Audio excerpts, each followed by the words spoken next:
how could people start taking a look at garage doors to play with the idea of changing the curb appeal of the front of their house? Well, I mean, a lot of it is curb appeal. A lot of it is economy, keeping your power bills down by maybe getting an insulated door and having a slightly cooler garage door throughout the summer.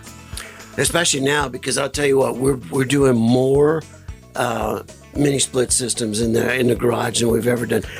We started putting evap coolers in houses 25 years ago, and whenever I would do that for someone, they would never live in a house that wasn't at the very least evap cooled. And now mini splits are so much cheaper to run and so much more comfortable, and they don't rust your tools.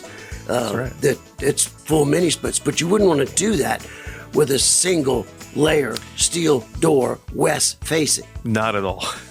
It's like having a radiator on the side of your house. It is. Yeah, I definitely. remember working one time in a garage facing the sun, and as I was walking to one side of it, my arm, moved up against the skin of the metal and basically burnt my arm. It was that hot.